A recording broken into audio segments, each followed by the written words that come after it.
여러분, 빨리 늙고 싶지 않죠? 나이보다 젊고 건강하게 살려면 어떻게 해야 할까요? 나이와 체력에 맞는 운동, 건강한 식이, 스트레스 조절, 적절한 수면, 이 네 가지만 잘하고 살면 평생 살찌지 않고 젊게 살 수 있다는 건 다들 아시죠? 다 아는데 실천이 어려운 게 문제일 겁니다.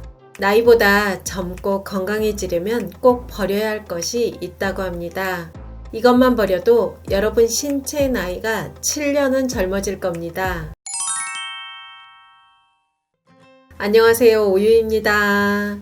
하루가 다르게 나오는 뱃살과 축축 늘어지는 피부, 그 파강하는 체력을 막으려면 집안에서 지금 당장 버려야 할 것이 있습니다. 오늘 영상은 벤저민 빅먼의 왜 아플까와 안병수 선생님의 호르몬과 맛있는 것들의 비밀이라는 책 내용을 기본으로 이야기 나눠보겠습니다. 여러분, 옷을 입으면 뱃살 때문에 핏이 안 살죠. 겨울엔 옷으로 가리기라도 하는데 날씨가 따뜻해지면 가리기도 어려워집니다. 마흔 이후 뱃살 고민 안 하는 분들 과연 몇이나 있을까 싶습니다. 또 하루가 다르게 피부 탄력이 없어지죠. 피부과 시술을 받아야 되나 고민하는 분들도 많을 겁니다. 관절염 때문에 고생하는 분도 많더라고요. 이렇게 증상은 다르게 나타나지만 원인은 하나인 거 아십니까? 바로 인슐린 저항성입니다. 피부의 변화, 근육량 감소, 골 소실과 같은 노화의 대부분이 인슐린 저항성의 결과라고 합니다. 중년이 되면 비만 때문에 고민하는 분들 많죠. 특히 복부 비만은 정말 골칫덩어리인데요. 인슐린이 지방세포 성장에 큰 영향을 미친다고 합니다. 우리 다이어트 할 때 칼로리 계산 많이 하는데요. 섭취한 칼로리가 동일해도 인슐린 양이 늘어나면 더 많이 체지방이 늘어나게 됩니다. 인슐린 저항성이 있으면 비만이 될 확률이 정상에 있는 사람들보다 월등하게 높아진다고 하는데요. 마르고 배만 나온 분도 여기서 자유로울 수 없다고 합니다. 인슐린 저항성에 대해 들어본 분도 계실 텐데요. 인슐린 저항성은 당뇨의 전 단계로 미국 성인의 85%가 인슐린 저항성으로 의심이 된다고 합니다. 또한 비만, 치매, 심장질환, 유방암, 전립선암, 관절염, 생식기관 등 대부분 질병의 근본 원인이고 치명적인 질환으로 이어질 수 있습니다. 비바이러스성 21세기 전염병이라고 하는데요. 대부분의 사람들은 본인이 인슐린 저항성이 있다는 걸 인지하지 못한다고 합니다. 그럼 인슐린 저항성이 있는지 어떻게 알 수 있을까요? 첫 번째는 복부에 지방이 많다. 두 번째는 혈압이 높다. 세 번째는 심장병 가족력이 있다. 네 번째는 혈중 중성 지방 수치가 높다. 다섯 번째는 몸이 잘 붓는다. 여섯 번째는 목, 겨드랑이, 기타 부위에 피부 착색이나 쥐젖이 있다. 일곱 번째는 인슐린 저항성이나 당뇨병을 가진 가족이 있다. 여덟 번째는 여성의 경우 다낭 난소 증후군이 있거나 남성은 발기부전이 있다. 여러분은 몇 개의 항목에 예라고 체크하셨습니까? 8개 중 1개라도 포함되면 인슐린 저항성이 있을 확률이 있고 2개 이상이면 인슐린 저항성이 있을 가능성이 확실하다고 합니다. 아마 중년분들 중에 한두 가지 안 걸리는 분들은 거의 없을 듯한데요. 인슐린 저항성이 있다고 너무 슬퍼하지 않으셔도 됩니다. 오늘 영상 끝까지 보시고 꾸준히 실천하면 살도 빠지고 좀 더 젊어지는 여러분 될 것을 확신합니다. 전 처음에 인슐린 저항성을 이해하는데 좀 어렵더라고요. 최대한 쉽게 이야기해 보겠습니다. 인슐린은 몸의 모든 세포에서 에너지 사용을 조절하고 세포의 크기를 바꿉니다. 또한 다른 호르몬의 생성에 영향을 줄 뿐 아니라 세포의 생과사를 결정합니다. 그래서 인슐린은 마스터 호르몬이라고 불립니다. 즉, 무척 중요한 호르몬이라는 뜻입니다. 이렇게 중요한 호르몬이 적절하게 기능을 못해 문제가 발생하는 걸 인슐린 저항성이라고 합니다. 혈당 수치가 지속적으로 높게 유지되면 질병뿐 아니라 사망에 이를 수 있는데요. 혈당을 조절하는 것이 인슐린입니다. 나는 당뇨도 없고 혈당 수치도 정상이던데 하는 분도 있을 텐데요. 인슐린 저항성이 있어도 혈당치는 정상으로 나올 수 있습니다. 그렇기 때문에 인슐린 저항성 진단이 어렵다고 합니다. 인슐린 저항성이 있는 사람들은 인슐린 수치가 정상보다 높습니다. 보통 건강검진에서는 혈당 수치만 검사하고 인슐린 수치는 검사를 안 하기 때문에 인슐린 저항성이 수년 동안 진행된 후 나중에 알게 되는 경우가 많습니다. 그럼 인슐린 저항성의 원인은 무엇일까요? 인슐린 저항성은 나이, 유전성, 식습관, 운동, 수면, 스트레스 등 여러 가지 원인이 있는데요. 인슐린 저항성을 해결하기 위해 기본적으로 버려야 할 것 3가지가 있습니다. 첫 번째는 담배. 올해도 거의 저물어 가는데요. 연초에 하셨던 금연선언 잘 하고 계십니까? 흡연이 만병의 근원이라는 건 다들 아시죠? 흡연이 인슐린 저항성에도 영향을 미친다고 합니다. 나는 흡연을 안 하니 괜찮겠네 하는 분도 있을 것 같은데요. 중요한 것은 인슐린 저항성은 흡연자에게만 영향을 주는 것이 아니고 2차 흡연, 3차 흡연에도 영향을 준다고 합니다. 담배를 본인이 피우는 것이 1차 흡연이고 타인이 담배를 피워 옆에서 연기를 마시는 것이 2차 흡연입니다. 대부분 담배 연기가 사라지면 괜찮을 거라 생각하는 분들이 많으실 텐데요. 연기가 사라져도 집안의 벽, 차 안의 시트, 옷, 머리카락, 피부 등에 오래 남아있어 옆에 있는 사람에게 영향을 미친다고 합니다. 이게 3차 흡연입니다. 특히 어린아이에게는 치명적이라고 합니다. 일반 담배뿐 아니라 전자담배도 인슐린 저항성에 영향을 미칩니다. 저는 길을 걸을 때 앞에서 흡연자가 있으면 길을 돌아서 가고 지하철을 탈 때 옆에 있는 사람이 담배 냄새가 나면 자리를 이동합니다. 유난 떤다고 할 수도 있는데요. 이렇게 사소한 습관이 건강을 지킬 수 있습니다. 본인의 금연은 물론 비흡연자도 2차 흡연과 3차 흡연에 노출되지 않도록 해야 인슐린 저항성을 막을 수 있습니다.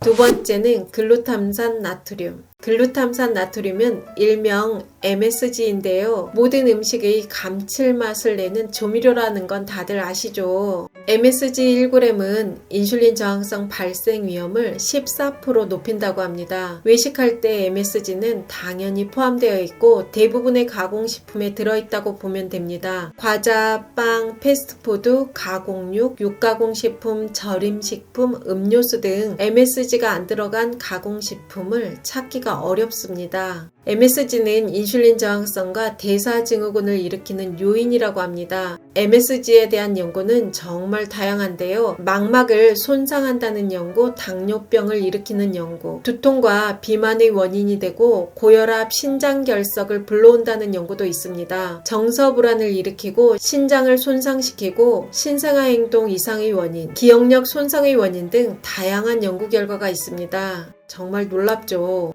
MSG 먹는다고 당장 병이 생기는 게 아니라 섭취에 대해 안이해질 수 있는데요. 안 좋은 습관이 차곡차곡 쌓여 훗날 큰 병을 만들게 됩니다. 지금 여기저기 아픈 것도 우리가 젊은 날 모두 쌓은 습관의 결과물이겠죠. 우리가 현대사회를 살아가며 외식 전혀 안 하고 살 수도 없고 가공식품을 안 먹고 살 수는 없지만 가공식품은 최대한 줄이고 집에서라도 화학조미료는 멀리하는 것이 좋을 듯 합니다. 그것만으로도 건강의 기초는 다질 수 있습니다. 세 번째는 과당. 설탕이 인슐린에 영향을 미친다는 건 대부분 아실 텐데요. 무설탕을 내세운 건강 가공식품에 포함된 과당도 인슐린 저항성을 높인다고 합니다. 과당은 대부분의 탄산음료는 물론 스포츠 음료, 과일 주스 등 가공식품에 대부분 포함되어 있습니다. 운동을 하고 근육을 만들기 위해 단백질 파우더 드시는 분들 많으실 텐데요. 이런 제품에도 과당이 포함되어 있는 경우가 많습니다. 과당은 간으로 들어가 분해되기 때문에 혈당 수치는 덜 올리지만 간에 들어간 과당은 지방으로 변해 몸 곳곳에 지방세포를 만들어 빠르게 비만으로 진행됩니다. 특히 복부 비만의 주범이 됩니다. 또한 과당을 많이 먹으면 요산 수치가 크게 늘어 통풍이 올 수 있습니다. 식품을 살 땐 과당이 포함되어 있는지 꼭 확인하고 사는 습관을 들이면 좋을 듯 합니다. 지금까지 늙지 않고 살찌지 않으려 않으려면 당장 버려야 할 것 3가지 알아봤는데요. 꼭 실천하셔서 더 젊고 활기차게 생활하셨으면 좋겠습니다. 여러분, 안 늙는 사람들은 어떤 특징이 있을까요? 오랜만에 친구들을 만났는데 다른 친구들은 다들 나이가 들어가는데 유독 세월을 거스르는 친구가 있더라고요. 안 늙는 건 타고나는 거야 말하는 분들 있을 것 같은데요. 아무리 좋은 유전자를 타고났어도 40 이후에 팍 늙어버리는 경우도 많더라고요. 오늘은 나이가 들어도 젊게 사는 방법에 대해 이야기 나눠보겠습니다.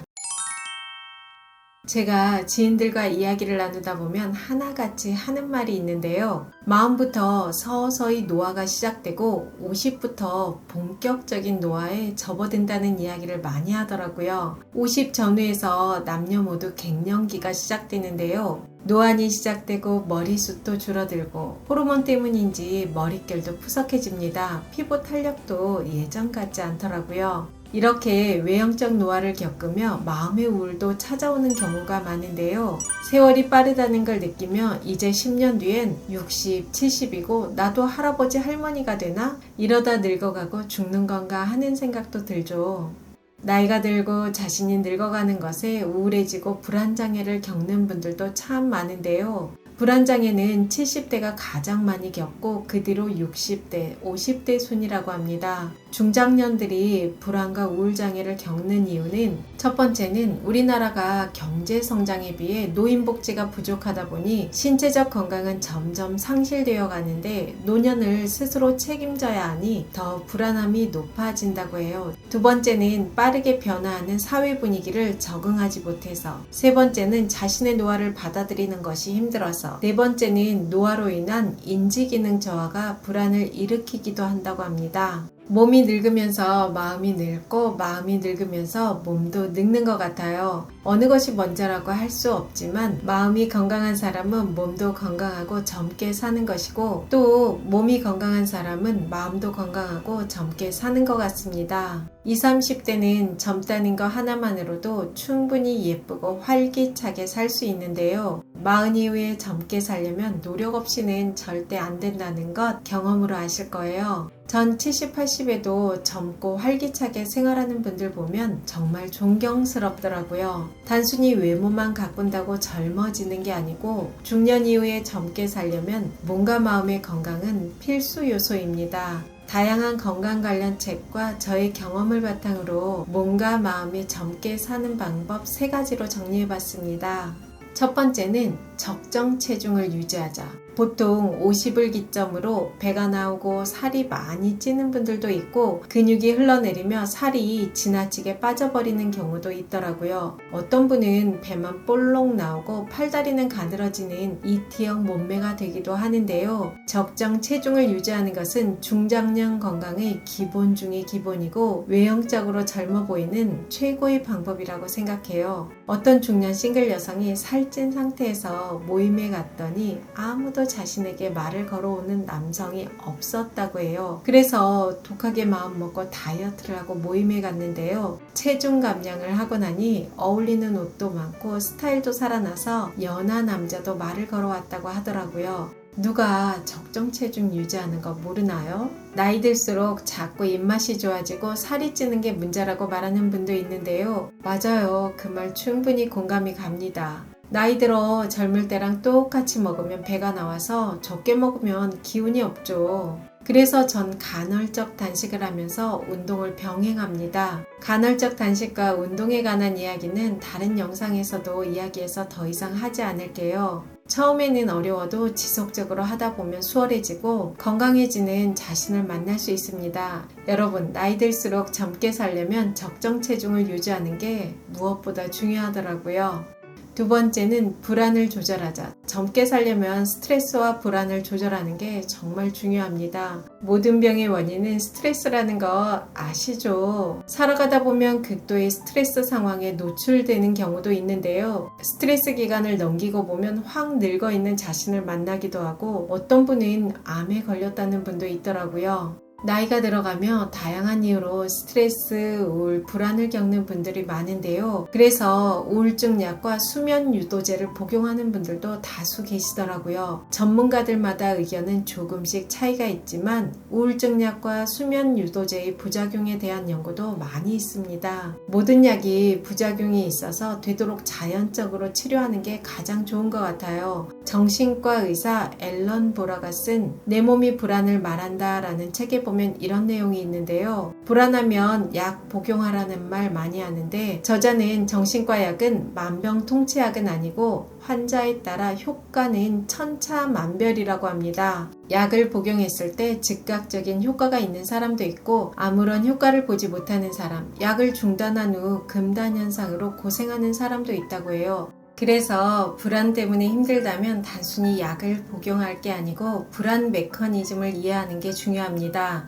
주류 정신건강의학에서는 불안이 인간의 생각 그리고 유전적으로 결정된 뇌의 화학적 불균형 때문에 발생한다고 하는데요. 저자는 불안의 상당수가 생리적 불균형 때문에 발생한다고 합니다. 그렇기 때문에 정신과 약으로는 불안을 뿌리채 제거할 수 없고 약간의 증상 완화를 할 수 있다고 해요.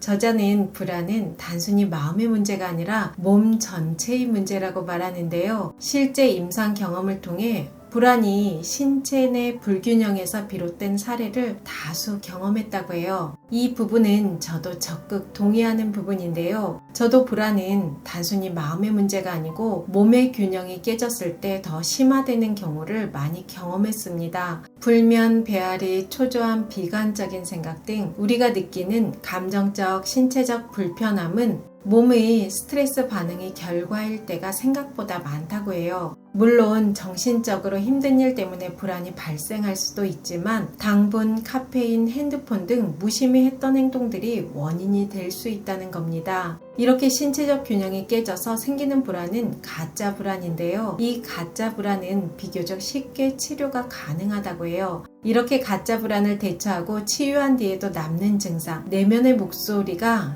진짜 불안이라고 하는데요. 가짜 불안을 적극적으로 치유한 뒤에도 진짜 불안이 남는다면 그 불안을 차분히 받아들이고 치유하면 된다고 해요. 이렇게 몸과 마음은 하나로 연결되어 있습니다. 그래서 젊게 살려면 꼭 스트레스와 불안을 관리하는 게 중요해요. 마음의 불안을 관리하기 위해서는 신체 균형을 찾아야 하는데요. 해가 뜨면 일어나고 해가 지면 자는 생활 습관만 해도 신체 균형을 찾고 마음을 관리하는데 도움이 많이 되더라고요. 그래야 젊게 살 수 있습니다.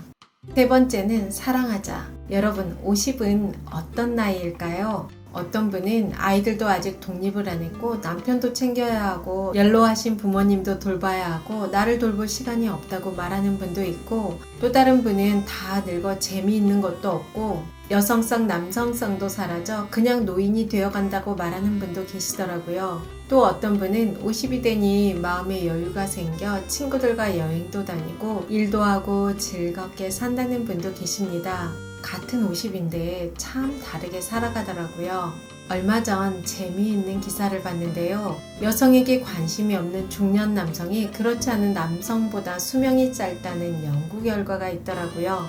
일본 야마카타대 의대 연구진이 약 2만 명을 최장 9년간 추적 연구조사한 결과인데요. 관찰 대상 중 40세 이상 남성의 8.3%, 여성의 16.1%가 이성에 관심이 없다고 답했습니다. 여성에게 관심이 없다는 남성의 9.6%가 연구 기간 동안 숨졌고 반면 이성에게 성적 관심이 있다고 말한 중년 남성의 사망률은 5.6%였다고 합니다. 연구진은 성에 관심이 적은 중년 남성들은 담배를 많이 피우고 술을 마시며 스트레스를 받고 상대적으로 자주 웃지 않았다라고 해요. 나이나 만성질환 같은 다른 변인들을 고려하더라도 이성에 대한 관심에 따라 남성 사망률 차이가 컸다라고 분석했습니다. 그에 반해 중년 여성의 경우는 성적 관심과 사망률에 연관성이 없는 것으로 나타났다고 해요. 여러분, 이 기사 어떻게 생각하시나요?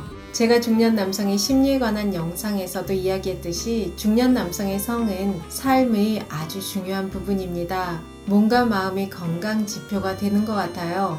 남성이 여성에게 관심이 없다는 것은 그만큼 뭔가 마음이 아프다는 방증이 아닐까 생각합니다. 그에 반해 여성들은 남성과 좀 다른 것 같은데요. 이성에게 관심을 갖고 사랑하는 것도 물론 필요하지만 그 외의 것을 사랑하고 즐길 수 있는 것이 중년 여성인 것 같습니다. 중년에 젊게 살려면 단순히 이성에 관한 사랑뿐 아니라 내 삶을 사랑하고 열정을 가지고 사는 사람들이 젊게 살더라고요. 리처드 칼슨의 행복 수업이라는 책에 보면 이런 내용이 있는데요. 기분이 우울할 때는 삶의 모든 것이 실제보다 나쁘게 보인다. 기분이 좋을 때는 삶이 행복하게 느껴지고 기분 나쁠 때는 불행하게 보인다. 즉, 행복과 불행은 우리 마음속 정신작용에서 비롯된다는 것입니다. 나이 들어감을 긍정적으로 받아들이면 더 젊고 활기차게 살 수 있고 부정적으로 받아들이면 더 우울하고 모든 일이 잿빛처럼 다가오는 것 같아요. 여러분, 노화는 모든 사람들에게 평등하게 올까요? 나무 위키에서 본 내용인데요. 사진 속 5명의 남성은 모두 36세라고 합니다. 가운데 남성은 IMF 시절에 1961년생으로 당시 36세였고 그 외 4명의 남성은 2020년대에 36세의 동안 연예인이라고 해요. 에이, 일반인과 연예인은 차이가 있지요 라고 말하는 분도 있을 듯한데요. 물론 늘 외모 관리를 받는 연예인과 일반인은 차이가 있겠지만 그것을 감안해도 평균적으로 사람들이 많이 젊어진 것은 부인할 수 없는 사실인 것 같습니다. 여러분, 이분 몇 살로 보이나요? 홍콩 배우 조아지라는 분인데요. 사진 촬영 당시 64세였다고 해요. 놀랍죠? 이분은 미국 배우 다나 딜런이라는 분인데요. 사진 찍을 당시 62세였다고 합니다. 여러분, 이분은 몇 살로 보이나요? 제가 한 번씩 보는 닥터 댄이라는 유튜브 채널의 의사 선생님인데요. 전 처음에 30대인 줄 알았는데 50대 초반이라고 해서 깜짝 놀랐어요. 이렇게 우리 주변은 최강 동안이 차고 넘치는 것 같아요. 5, 60대가 되어도 10년 이상 동안인 사람들은 어떤 특징이 있을까요? 동안은 타고난다고 말하는 분도 있을 것 같은데요. 제 생각엔 30대까지는 타고난 동안이 영향을 미치긴 하는데 40 이후엔 얼마나 관리했느냐에 따라 차이가 많이 나는 것 같더라고요. 얼굴이 동글동글하고 타고난 동안이어도 자세가 바르지 않고 몸매가 망가지면 그냥 아줌마 아저씨가 되더라고요. 제가 항노화 전문의가 쓴 책을 여러 권 읽었는데요. 하나같이 하는 말이 나이보다 젊어 보이는 사람들은 타고난 것이 아니고 관리 여부에 따라 차이가 있다고 합니다. 물론 타고난 유전자가 좋고 거기에 더해 관리도 잘한다면 더할 나위 없겠지만 나이가 들어갈수록 자기 관리가 더 중요하다고 해요. 건강에 대한 전문가의 의견도 다양한 것 같은데요. 어떤 분은 아침을 굶어야 한다고 하고 다른 어떤 분은 과일과 채소만 먹으라고 하죠. 또 다른 분은 고기, 계란, 야채, 좋은 지방을 꼭 먹으라고 하더라고요. 이렇게 건강해지는 방법도 전문가마다 의견이 달라서 우리가 헷갈릴 때가 많은데요. 제가 항노화 전문가들이 쓴 책을 봐도 젊어지는 비결에 대한 의견도 조금씩 차이가 나더라고요. 그래서 오늘 영상은 모든 전문가들이 공통적으로 말하는 젊어지는 비결 2가지 살펴볼게요. 또래보다 젊어지는 최강동안이 되는 비결 2가지. 첫 번째는 절대동안을 위해서는 호르몬을 관리하자. 남녀 모두 50세 전후가 되면 급속도로 노화가 시작되는데요. 가장 큰 이유가 호르몬이 젊을 때처럼 분비가 되지 않아서라고 해요. 여성들은 폐경이 되면 에스트로겐 분비가 감소되고 가슴과 힙에 있던 지방이 복부로 집중이 된다고 합니다.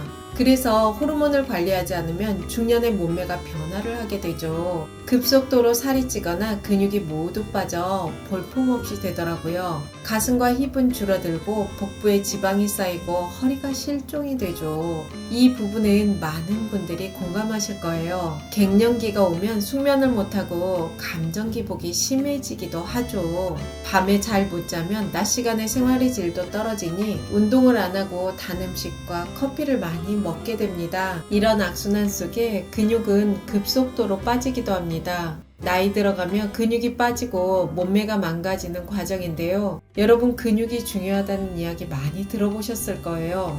근육이 우리가 생각하는 것보다 훨씬 많이 중요하다고 해요. 근육이 있어야 젊어지는 호르몬도 샘솟는다고 합니다. 안철호 선생님이 근육에서 나오는 만능 호르몬인 마이오카인이라는 책에 보면 이런 내용이 있는데요. 근육은 보통 우리가 움직이고 힘쓰는 데 필요한 장기이자 탄탄한 몸매를 만드는 기본 조건인데, 거기에 더해 내분비 기관 역할도 한다고 합니다.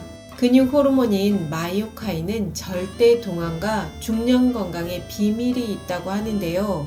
저자는 근육은 수많은 이로운 호르몬을 저장하고 있는 곳간이고, 그 곳간의 문을 여는 유일한 키는 운동이라고 합니다.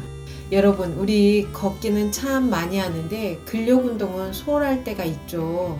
항노화 전문의들이 하나같이 하는 말이 근력 운동의 중요성을 강조하더라고요. 마이오카인은 운동할 때마다 근육에서 발생하는 호르몬인데요. 뇌, 혈관, 지방, 간, 췌장 등 우리 몸 곳곳에 영향을 미친다고 합니다. 백색 지방을 갈색 지방으로 변화시켜 에너지 소모량을 높여 대사질환의 예방에도 효과가 있다고 해요. 여러분, 나이가 들면 피부 탄력 떨어지죠. 피부 탄력을 막기 위해 리프팅 시술 등 다양한 것들 많이 하는데요. 물론 그런 시술도 도움은 되겠지만 좀 더 근본적인 것은 대사질환이 없이 건강해야 피부도 탄력이 있고 건강하다는 거 다들 아시죠?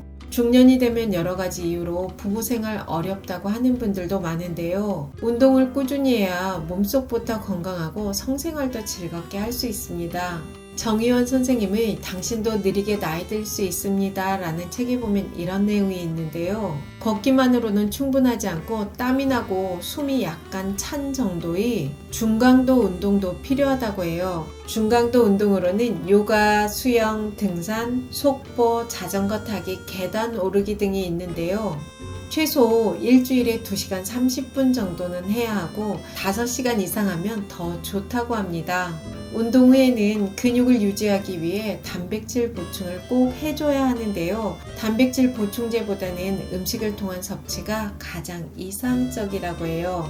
전 하루에 계란 2개 이상을 꼭 먹고 두유 제조기로 콩을 갈아서 먹는데요. 정말 간단하고 괜찮은 것 같아요. 운동이 중요하다는 거 누가 모르겠어요. 운동하는 게 귀찮고 어려워요. 특히 근력 운동은 더 하기 싫어요 라고 말하는 분도 있을 것 같은데요. 그렇죠. 맞아요. 운동하기 참 귀찮고 어렵죠. 그래서 편하게 누워있으면 마사지 해주는 안마기를 사들여 쉽게 몸의 건강을 찾고 싶은 마음이 들기도 한데요. 이렇게 안마기도 좋지만 운동을 하지 않고 안마기를 하는 것은 모래 위에 쌓은 성과 같다고 해요. 전 운동이 귀찮을 때는 음악을 들으며 하거나 목표를 세우고 하면 도움이 되더라고요. 예를 들어 매일 스쿼트 30개, 팔굽혀펴기 30개 이렇게 목표를 정하고 하나씩 지워나가는 것도 도움이 됩니다. 운동은 어떤 것으로도 대체할 수 없는 동안 비결인 것 같아요.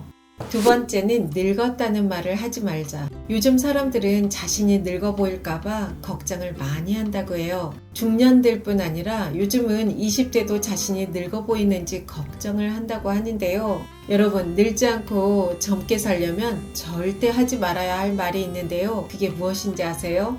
나 요즘 늙어 보여 라는 질문이라고 해요. 여러 연구에 의하면 늙어 보인다는 생각을 할수록 진짜 늙어진다고 합니다. 노화를 걱정하면 실제 몸에도 악영향을 끼쳐 노화를 촉진한다고 해요. 국내 성인을 대상으로 당신은 몇 살로 느껴지나요? 라는 질문을 했는데요. 실제 나이보다 늙었다고 느끼는 사람들은 그렇지 않은 사람들보다 수면 패턴, 코골이 등 수면의 질이 나쁜 것으로 나타났다고 해요. 즉, 내가 늙었다고 생각하는 사람들이 더 잠을 못 잤고 늙어 보인다고 생각하는 경향은 남성보다 여성일수록 더 강하게 나타났는데요. 긍정적인 생각과 운동 등 젊게 살려는 노력이 수면의 질을 향상시킬 수 있다고 합니다.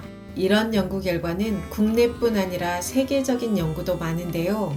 내가 늙어 보인다는 걱정은 남성보다 여성에게서 많이 나왔다고 해요. 아무래도 여성의 외모가 더 중요시되는 사회 분위기도 한몫하는 것 같은데요. 미국의 한 연구에 따르면 여성 중 66%는 내가 늙었다라는 대화를 나누는 것으로 나타났다고 해요. 내가 늙어 보인다는 대화를 나눈 여성들이 식생활 장애 등 육체적, 정신적 피해를 더 많이 입는다고 합니다. 즉, 늙어 보인다고 생각하니 실제로 노화 현상이 일어난다는 거죠. 이렇게 우리가 어떤 마음가짐으로 사는지가 노화와 밀접한 관련이 있습니다. 정유현 선생님의 당신도 느리게 나이 들 수 있습니다 라는 책에 보면 이런 내용이 있는데요. 불교에서는 인간의 고통을 만드는 근원으로 탐욕, 분노, 어리석음 이렇게 세 가지를 삼독이라고 말하는데요. 균형 잡힌 신체 활동과 운동, 절제된 식습관과 금주, 금연 등의 생활 습관은 이 삼독이 가속노화로 이어지는 악순환을 끊어준다고 해요. 우리가 살다 보면 돈, 음식, 술, 물건, 성적 쾌락, 인기 등 도파민이 분비되는 온갖 것들을 갈구하는데요. 이런 것들이 결국 가속노화의 악순환에 빠지게 만든다고 합니다. 마음 챙김을 통해 고요한 마음을 만들고 번뇌, 즉 탐욕과 분노에서 벗어나야 가속노화를 막을 수 있다고 해요.